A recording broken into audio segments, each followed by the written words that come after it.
we're headed in the wrong direction as a planet. The data right now says essentially for every country that's moving toward democracy, where people have more say in their liberty, there are two moving the other direction, toward essentially electing or allowing there to be dictators in place. All right. So that's not a good trend to continue, or we will no longer have democracy in the world. This is Kaiser Johnson with Liberty and Finance, and these are the Miles Franklin Weekly Specials for January 13th through January 20th, 2025, while supplies last. This week we feature the 1-ounce Canadian Silver Falcon coin at just $2.75 over spot, the lowest price we've had on any sovereign coin in years. We also have 90% constitutional silver or junk silver at just $1.69 over spot per ounce. We also have the 1/10 ounce UK Gold Britannia coin at just $29.99 over melt. And finally, 1-ounce gold Canadian maples are just $59 over spot. Again, one of the lowest prices we've had on gold sovereign coins in years. To order our specials or any of the many other options we have available, call us at 1-888-81-LIBERTY.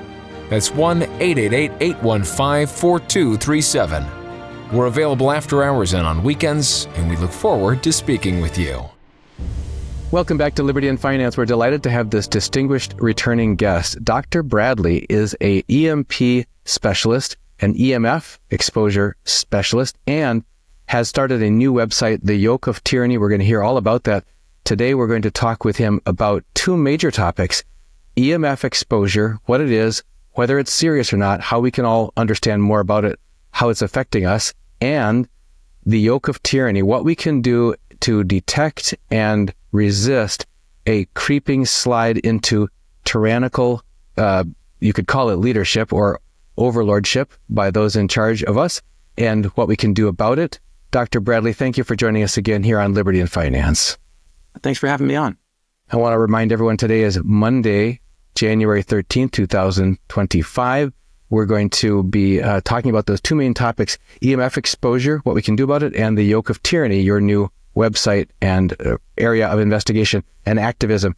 You're known as the EMP doctor, and that's noteworthy. A lot of people are concerned about EMP pulses. You and I have talked about those in the past. It could potentially result in such things as a major grid down event in the United States, etc.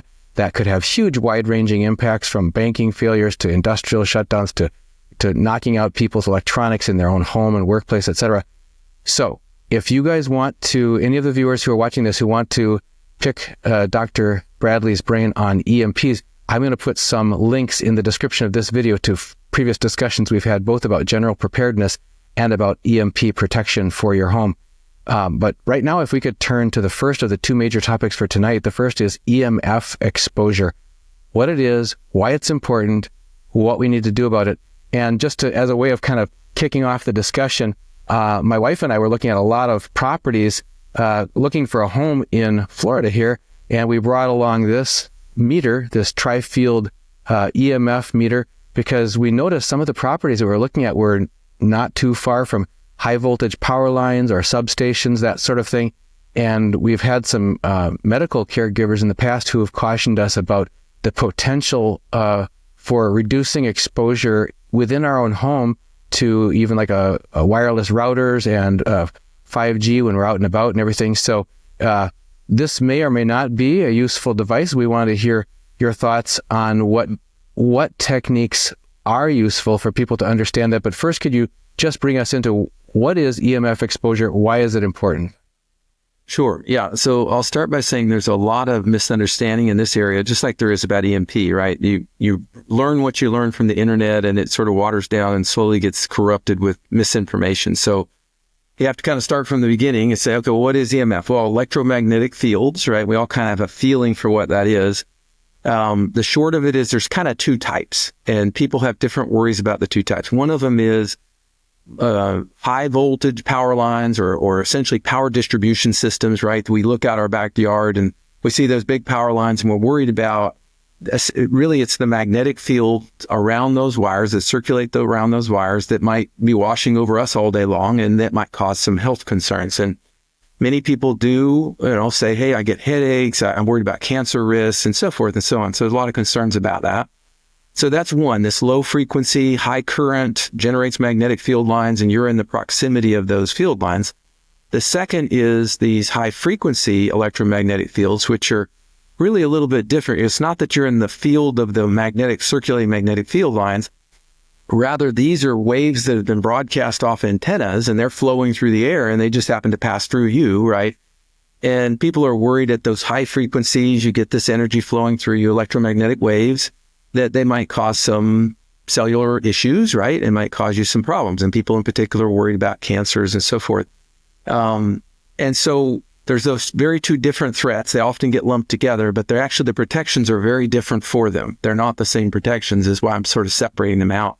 I want to underscore something that you've illuminated there about the high voltage power lines. For example, I used to work for a solar company that makes solar panels and solar installations.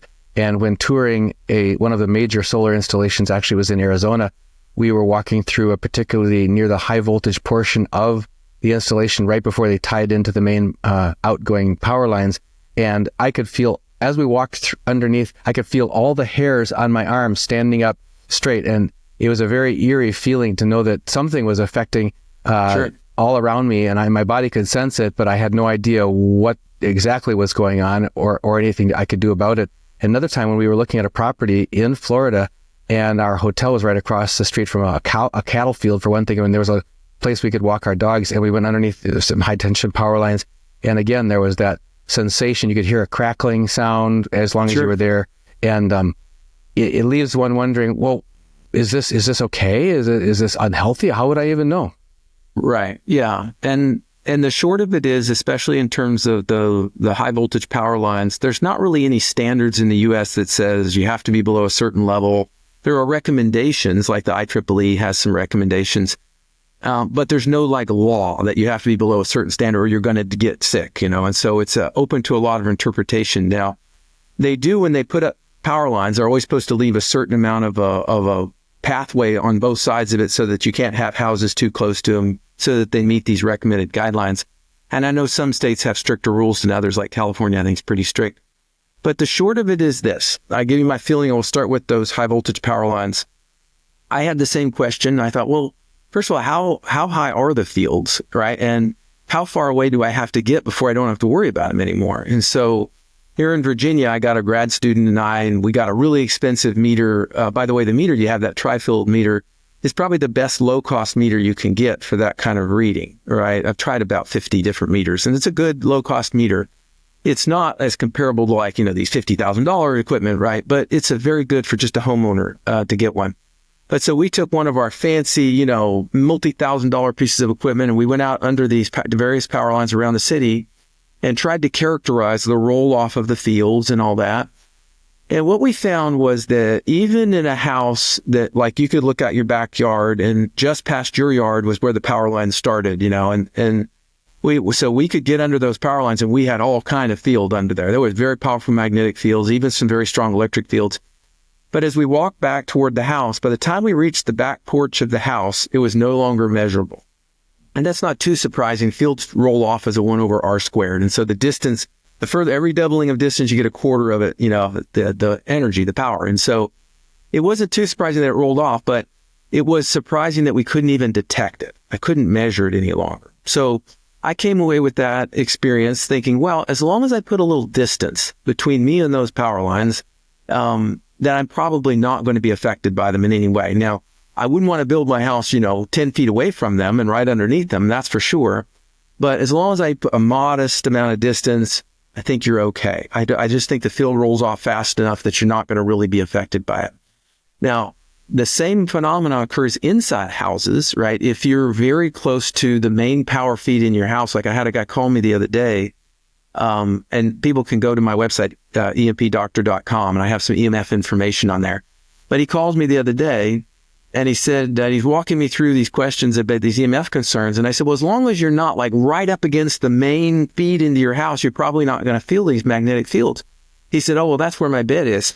His bed was literally on the wall where the power lines had come into a breaker box. And I said, oh, well, that's probably not a good idea then. And so he was going to do some rearranging and put his bed on the opposite side of the room to give a little distance to that. And it is really the only effective way that a normal, routine person can solve those type of magnetic field issues. You have to just put distance between you and the source. The more distance, the better. It doesn't help you. People wonder, what if I put a metal thing on my wall? It doesn't make any difference. It's not going to reduce the fields in any appreciable way. And that's because these magnetic field lines are not affected very much by like a metal barrier. All right. So low frequency magnetic fields, the short answer is if you get some distance, you're probably fine. And that's really the only thing you can do to get out of them, is to put some distance between you and them. So that's sort of that camp of it, right? Low frequency magnetic fields. Now, if you're willing to go to more extreme measures, there are things you can do to a building, let's say, to help steer the magnetic field around the building. There are ways to do that. But you'd need somebody involved that's a little more with some expertise in that. You wouldn't just want to try that on your own. Now, the other side of the coin, of course, is high frequency fields. Well, we are bombarded with those all day long. I got my cell phone here. You got yours, I'm sure, Wi-Fi routers and, all of the different things. Cell phone towers out, every so often. And so what do you do about those? And is there a concern about those? And the short answer is, on the concern part, is no one's 100% sure. I mean, it depends on who you ask. People will generally, I think, conclude, well, they're probably safe. Right. You can be exposed and we're not all going to die of cancer. Yeah, that's all very true. But what about if you're 5 feet from a router all day, every day, right? And that's common. You're all the time near stuff and you're just kind of getting bombarded with these fields. Is that over time going to cause you some health concerns? And I think that an educated answer would be, I'm not really sure, right? I'm not going to say yes, but I'm not going to say 100% no either. Because I'll give you an example. When I work in my lab, I have a radio frequency lab, an RF lab. And when I work in there, and sometimes I'll work at fairly high power levels where I'm transmitting things in antennas and stuff, not dangerous levels, but just fairly high power levels, right?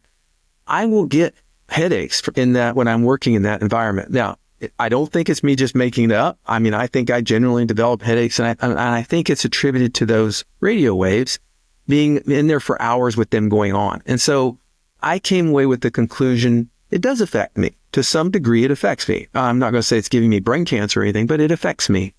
So I take some reasonable precautions when it comes to EMFs, low frequency and high frequency both. I try not to put myself too close to the source of these powerful emitters for very long. I don't want to sit there all day long. If I'm really concerned about a high frequency source, like let's say a router or something like that, it is fairly easy to reduce those fields. Unlike the low frequency magnetic where you just got to get away from it. These you can put up protective barriers and you can reflect away the energy, or you can absorb the energy with a metal barrier. Even like aluminum foil or something like that will do a very nice job of lowering the field levels. And so there's lots of little strategies you can do if you're worried about, like I had a friend whose neighbor, he was very concerned that his neighbor had a powerful router right on the other side of his bedroom wall. And he could measure it. He had a little tri-field meter. He could measure the signal. He knew it wasn't coming from his place. And so we did a few little minor steps where he basically just put up a little barrier to help himself reflect back some of that energy. And that can work pretty well. So different strategies, kind of different camps. And there's all specific concerns people have, from like 5G is a great concern. I get asked about that all the time. What's my take on 5G? My take is don't go burn down the towers, as they were doing over in Europe for a while. But the short answer is 5G typically operates at a much higher frequency level, usually tens of gigahertz, right? So much higher than our normal cell phones, might be a couple of gigahertz. So, many experts have said, oh, it's safe. It does not hurt you. Probably true, but we haven't really tested that long under those frequencies, right? And their antennas have to be like every couple hundred meters. Now they're all over the place. I don't think it's known fully if it would cause health concerns over time or not. And so I think it's fair for people to ask questions about that kind of stuff and say, hey, how do we know it's safe? What tests have been run? I'm not a rat, right? You've ran it on these rats. Okay, but I'm not a rat. How do we know it's really safe on humans? Those are very fair questions without overreacting, right? And running around going, this is going to kill everybody. There were people saying it was implanting messages in their brains. There's a lot of crazy stuff happening. And I don't think we want to go there. We want to have like intelligent, logical discussions about threats and things we're concerned about. And EMFs, I think, fall into that category. There are some reasonable concerns, that intelligent people can ask questions about.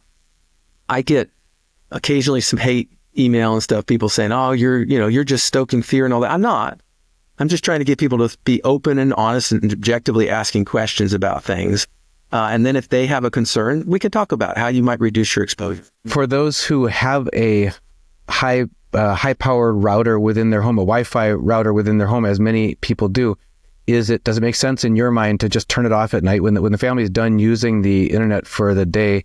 Does it make any sense to power down the router for the night and then fire it back up again in the morning rather than leave it run all night? Yeah, I think that's a fair question and a fair thing to do if you're concerned about it. We have a big Wi-Fi router in our closet in one room. We don't turn it off at night, I'll be honest with you, but I have been asked that before. And if I were concerned about it, I absolutely would shut it off at night. Well, it's not being used anyway, right? And so I would shut it off to reduce the exposure. We have enough distance and walls through our house. I'm not too concerned about it, but I think it's a fair thing to do. I have known people who have shut power off to their house at night. There are some people who, real or not, okay, it's not for me to say what somebody's really experiencing or not, but they believe they're very hypersensitive to EMFs, right? You hear that term a lot. I have no knowledge of what they're experiencing or not, so I'm not going to say they're not, right? But they get hypersensitive to it, and they feel like even just having electricity in the home, certainly having Wi-Fi and things in the home, it just really makes them feel ill. And so a lot of times what they'll do is they'll shut off as much as they can to keep that exposure down.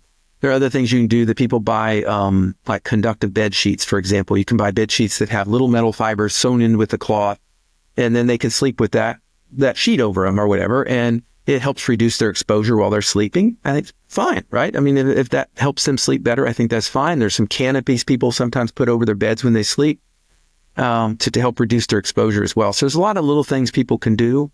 And I think, everybody just needs to understand we're all different. We all get, experience different things in different ways.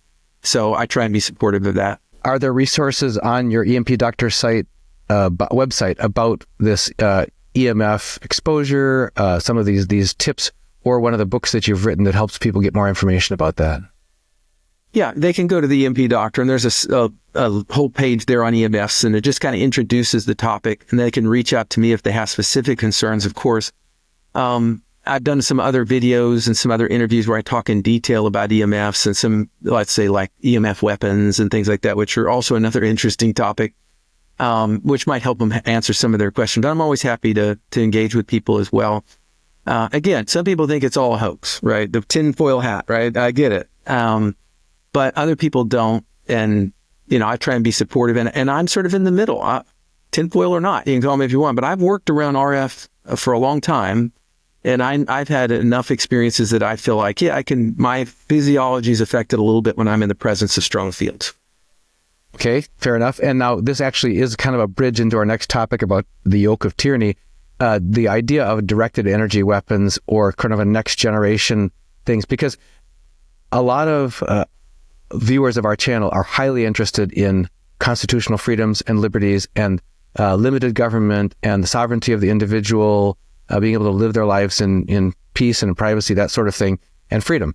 And one of the concerns that people have is, for example, the Second Amendment basically establishing the idea that we, the people, are the real government, and that we delegate to our representatives who represent us some of the duties that we can't necessarily carry out on a full-time basis. And so we give that to them.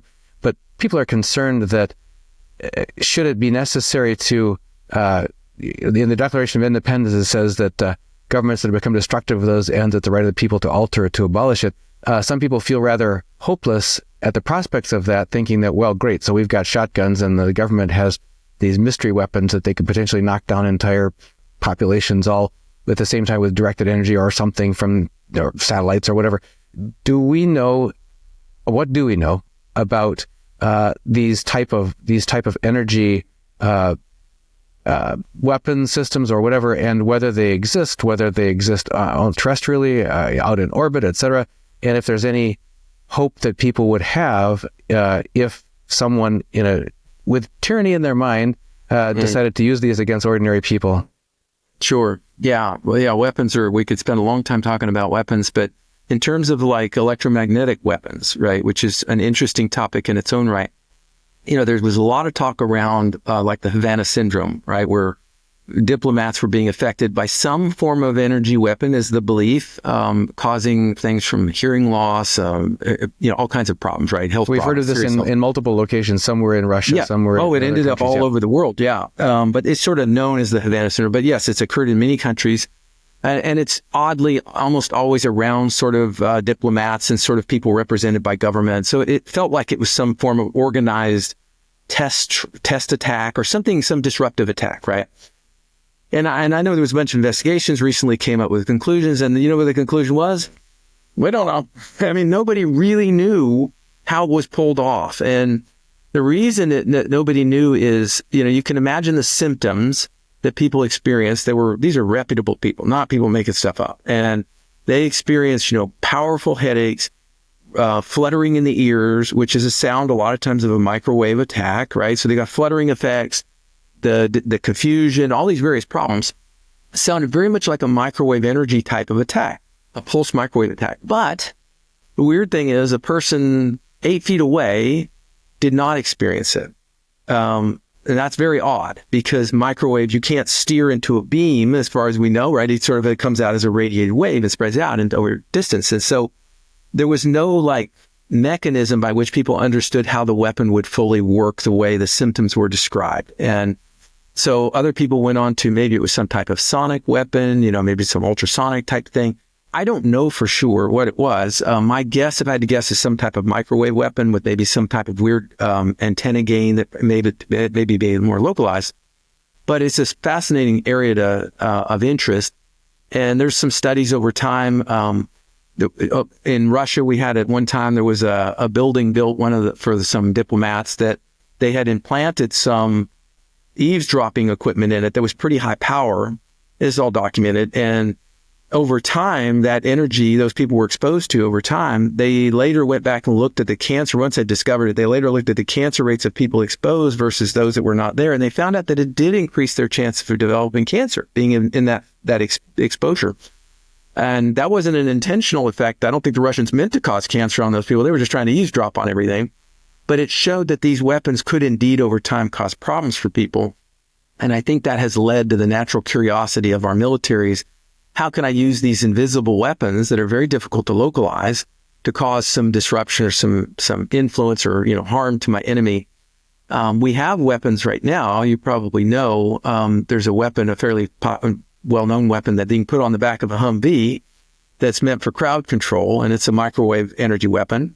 And my understanding is, did some reading about it. I've never experienced it, but my understanding is that up to a few hundred meters away, they can sort of steer it on you. It's like a big steerable thing that anybody in the beam within 2 seconds is turning and running the other direction as fast as they can. It's just so incredibly painful. You get a burning sensation on your body that you cannot tolerate. It's just not tolerable. Nobody can take it. And so the point of it is not to cause permanent damage to people, but rather to deter people trying to enter, let's say, a compound or something like that, right? It's a crowd control kind of thing. But again, it shows that such weapons are possible to make, right? We can make them and we can cause harm to people. With all that said, I think it's more of a curiosity for the military than any kind of primary weapon systems. We're still very, very good at killing people, right? With conventional weapons, whether that be, bullets or bombs. We're just still very good at it. I don't think anything has taken their place. And maybe never will. I don't know. But it doesn't mean that people aren't exploring other options. And so I think it's reasonable to be concerned about it. Well, the title of our channel used to be Reluctant Preppers, and you talked with us a lot about general preparedness, and you had a website, Disaster Preparer, at the time, and a lot of your early books are around that theme. Your new website, The Yoke of Tyranny, and your movement that you've got started is about vigilance on the part of people who want to protect the freedoms that we have left and to increase our freedoms and restore our freedoms in the face of sort of creeping tyranny. Can you enlighten us? Because I think that's right down the center of what our viewers and our subscribers are concerned about, is protecting and preserving our freedoms in the face of creeping encroachments of tyranny. Can you talk to us about what got you into that and what you're suggesting that we can all do about it? Yeah. Yeah. No, I appreciate you bringing that up. So, yeah, I'm a person who's interested in many things. And of course, I consider myself a patriot. I love our country. I don't see that changing. But what I do see, and not just in the U.S., but across the world, across the globe, I'm not an anti-Democrat, anti-Republican in any which way. Nor am I going to speak to particular politicians. What I'm worried about is more of a global trend where we as a species, we as human beings, are slowly settling back into this acceptance of autocracy, right? Which is basically these supreme leadership that tells us exactly what to do. We're not holding them accountable any longer. We're not, enforcing our rules that we've all agreed upon were what fair and, liberty looked like. We're no longer going to hold them to that because we think they're on our side. Well, I got news for you. A tyrant is only on one person's side. He's not on anybody else's side. He or she will only use you when they need it. And then when you're against them, you're now the enemy. And it usually flips pretty quickly. These kind of people, they do not hold any allegiances for very long if someone opposes them. And so what I did is I start watching what's going on in our country, all the divisions and everything, and I start worrying that those divisions are putting us in very distinct camps that are far, far from the mainstream, right? People that are too far over, they no longer value and cherish those liberties that most of us do on either side. And I see that around the world. And I pull up the data and I start doing some reading about it, and I realize, boy, we're headed in the wrong direction as a planet. The data right now says essentially for every country that's moving toward democracy, where people have more say in their liberty, there are two moving the other direction toward essentially electing or allowing there to be dictators in place. All right. So that's not a good trend to continue, or we will no longer have democracy in the world. And so I think, okay, well, that's definitely not something I want to just stand by and watch happen. I want to at least raise my voice and say, hey, others got to feel the same as me. So why don't we at least make, our voice heard? All right. And this is just a grassroots movement. I started a little website, Yoke of Tyranny. People can go check it out, read what this is about. And let's at least make our voice heard. Let's start holding our leaders accountable. Maybe others around the world will do the same. And I came up with some steps. Maybe they're not perfect steps, but kind of steps that to me rang true. All right. And others may have different steps, but I'll run through those. There's 7 of them. All right. And just sort of give you the feel for what this thing is. Right. So my 7 steps, right, to sort of protecting freedom and keeping our eyes on it. Number 1 was to resist every injustice. All right. Everything you see that's an injustice, we should voice our resistance to. It doesn't matter if it's an injustice to our enemies or our friends, right? If it's an injustice either way. And as I said, it may be an injustice against your enemy today, but tomorrow it will be against you or your children.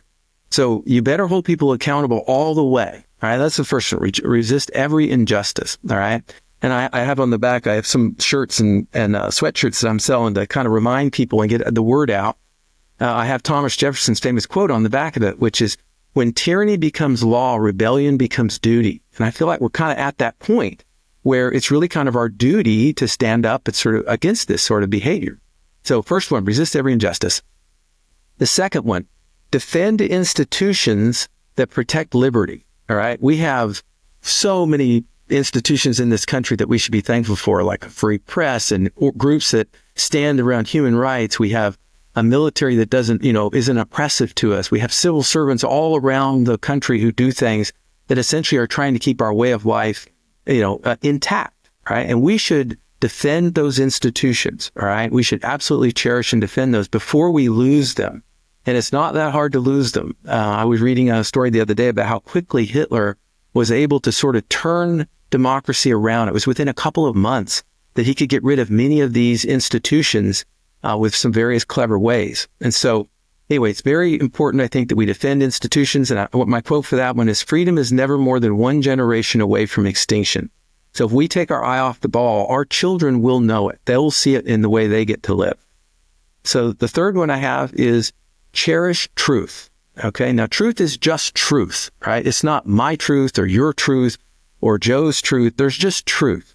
You can either accept it or not. You don't have to like it. You can, however you want, but you need to at least value it, all right? You need to value truth, because especially lately, it feels to me like we live in a world where we all have our own truths, and it's okay deep down if we know this probably isn't the truth, but it's what I want to be true. All right. And so I'm going to stand behind that. And I think if people's values are really that strong, right, they're really right, they can have enough truth in their values that they don't have to make stuff up. All right. That's the short of it. And there's a famous quote by Andy Rooney that said, people will generally accept facts as truth only if the facts agree with what they already believe. All right. And I hope we don't turn into that world where the truth is just what you want to believe. So cherish truth, my third one. My fourth one is an odd one maybe, but is promote a multi-party system. All right. Now, many people complain all the time about our, Democrat, Republican, split party system, independence, and how ineffective it is and inefficient. And I don't disagree. All right. We do have those problems. But the other option is to become this single party, feed the same narrative to each other, echo chamber kind of world. We don't want that. We've seen what happens with that, right? You get into certain spaces on, let's say, Twitter, X, or whatever, and that's all you see is what you believe over and over. It just echo chambers on you. And we don't want a political system like that. We want people who are opposing each other with different views. Doesn't matter where you fall on it. We want to hold each other accountable. And I think the multi-party system is very important for that. I just wanted to underscore, and maybe you're going to get to this, but in order to enable that one of vigorous debates in search of the truth, because that's combining the third and the fourth, is that we can disagree emphatically about particular beliefs or positions or whatever, but it must be in search of the truth. And that requires also children learning as they grow logic and to understand about speaking or oratory, about the tricks, the techniques of sophistry that can be used against them to play on their emotions and so on. But I'm afraid that this is a need it's almost lost on the new generation, is to really understand the value of and how to engage in, or even to observe and be a someone who can benefit from watching and observing a vigorous debate around a topic and enabling that and supporting it, and allowing it to happen, and not just shutting down and deplatforming everyone with whom you disagree or with who the authorities disagree. Go ahead. Yeah, no, that's great. That's a great point. And unfortunately, you see that a lot when you get reporters out and they're trying to interview people. People feel under attack, even from being asked questions, right? The chance to have a civil debate or a civil discussion even has largely gone away. It's difficult, especially in a charged environment, to have those kind of debates. And I'm always, personally very enthused if I see two intelligent people get up and present their cases about a subject. Both of them have very good points. Usually there's two sides to everything, right? And people who can present those, and at the end they can shake hands and respect one another. I think that's great. That's what we need to have. And if you fall hard on one side or the other, that's fine. Everybody's entitled to that. But let's at least keep the dialogue going. And I think multi-party system is the only way to do that from a political standpoint. My fifth one is organize with others. That's what I'm kind of trying to do with this yoke of tyranny. And this is just getting off the ground. It's just brand new. If somebody wants to be a part of it, you're welcome. All right. But the idea is just like every other grassroots movement. It's all about engaging other people and getting discussions going. And you think, oh, well, what's 10, 100, 1,000 people going to do in a population of 330 million in our country? And you think, oh, it's not going to matter much. But this is how it always starts. It always starts with these small grassroots movements of people talking. And then you start getting people's attention. And before long, it makes some news. And people start thinking about, well, what is it they're trying to do? And do I stand behind that? And maybe they do. And so organizing with others. And, the old saying, with numbers comes strength, and with strength comes change, right? The only way we're going to implement change is to have enough people thinking about these issues and talking to others about them. There's a famous saying by Sitting Bull, and I thought it was great, so I put it on the website. Sitting Bull said, as individual fingers, we can easily be broken, but all together we make a mighty fist. All right. I think that's kind of a motivating thing to me, is that I'm only one person. You're only one person. Some people hear this in your audience, but maybe they talk with others and this kind of thing spreads, and we start thinking as a nation and a world about how liberty is important to us and how we should cherish it and safeguard it. All right. I want to underscore that also at two different levels. One is at this level of having a conversation on independent media that addresses serious topics that are of importance to our present lives and to our children and to our grandchildren and to our country and our communities. We need to have this conversation. It needs to be out there. We need to share it. So people, if you're hearing this video, please make sure you subscribe and make sure that you share this and visit Dr. Bradley's website at .com. Is that right? Is that where they're going to go? Tyranny.com. Okay, and read what he's got there, because we've got to have this conversation at this level. This is a good example of trying to carry on that conversation. The second example is at the personal level, and that is over the past 4 years, who saw coming the sweeping encroachments on constitutional freedoms and personal liberties, whether it was of movement or of association with others, et cetera, et cetera.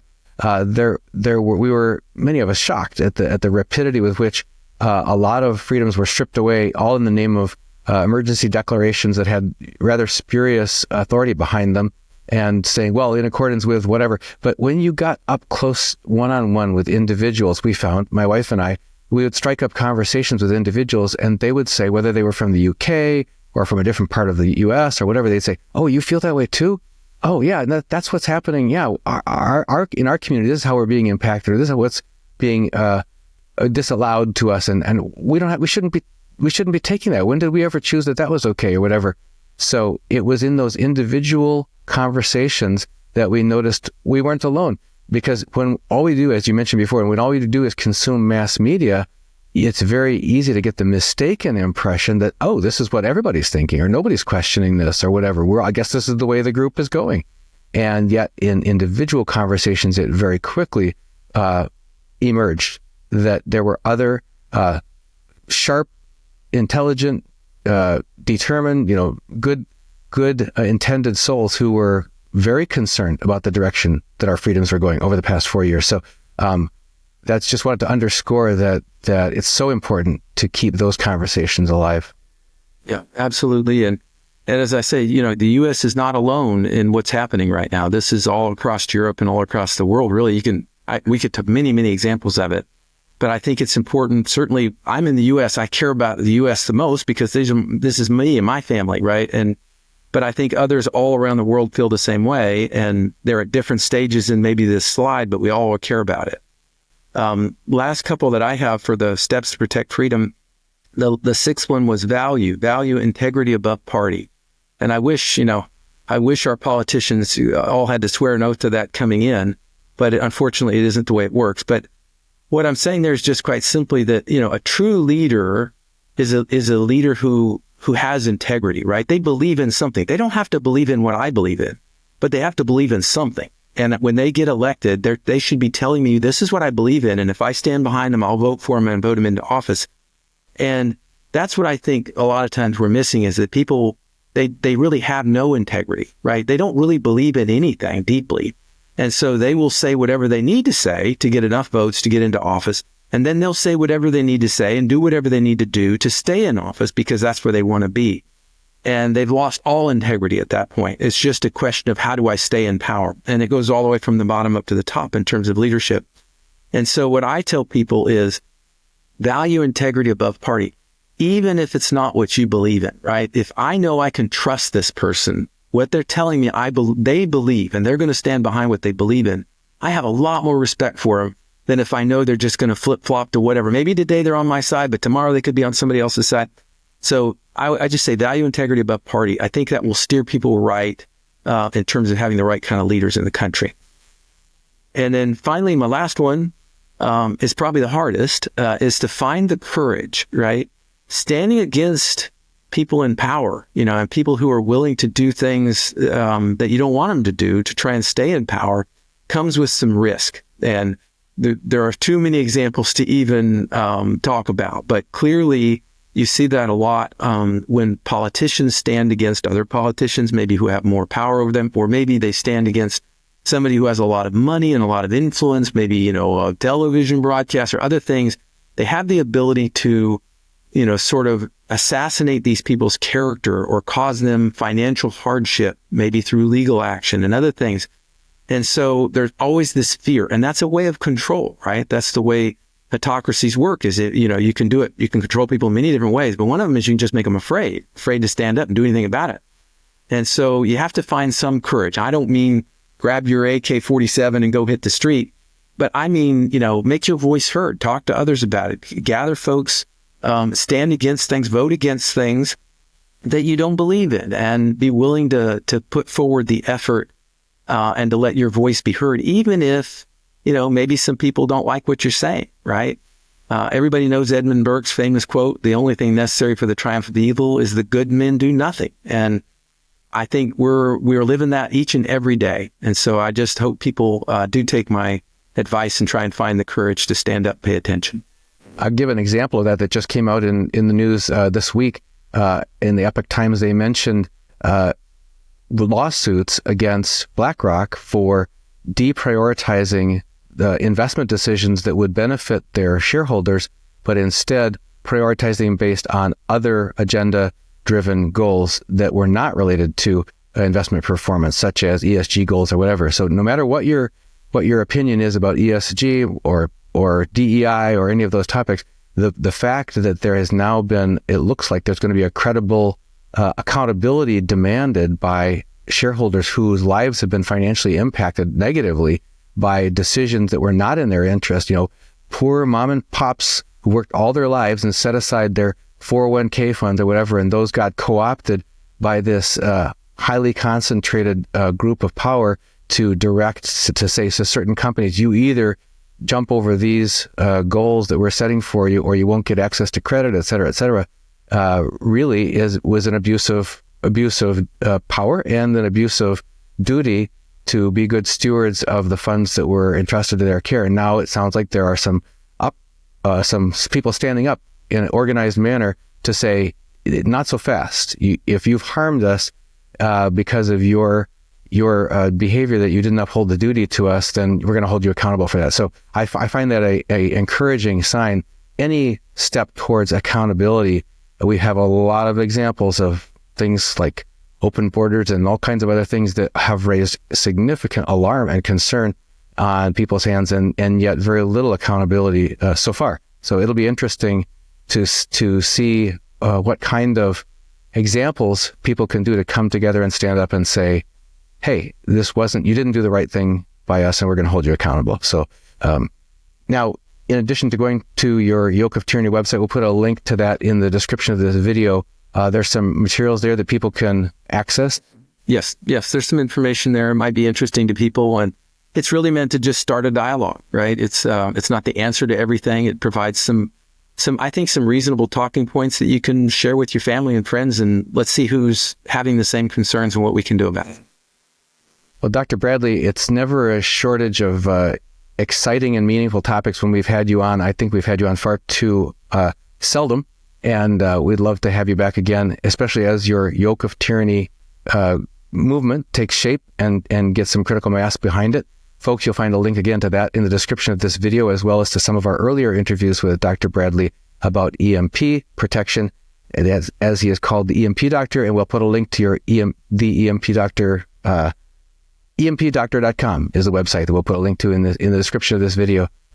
You've also written numerous books. Are those available on your website?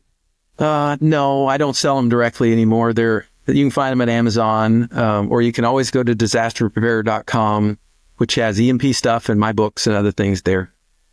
Excellent. Dr. Bradley, thank you for joining us here again on Liberty and Finance, and we look forward to our next conversation. Great. Thanks for having me on. This is Kaiser Johnson with Liberty and Finance, and these are the Miles Franklin Weekly Specials for January 13th through January 20th, 2025, while supplies last.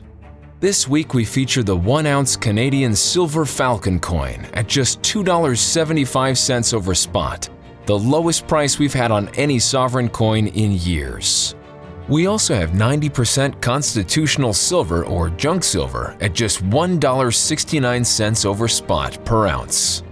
We also have the 1/10 ounce UK Gold Britannia coin at just $29.99 over melt. And finally, 1-ounce gold Canadian maples are just $59 over spot. Again, one of the lowest prices we've had on gold sovereign coins in years. To order our specials or any of the many other options we have available, call us at 1-888-81-LIBERTY. That's 1-888-815-4237. We're available after hours and on weekends, and we look forward to speaking with you.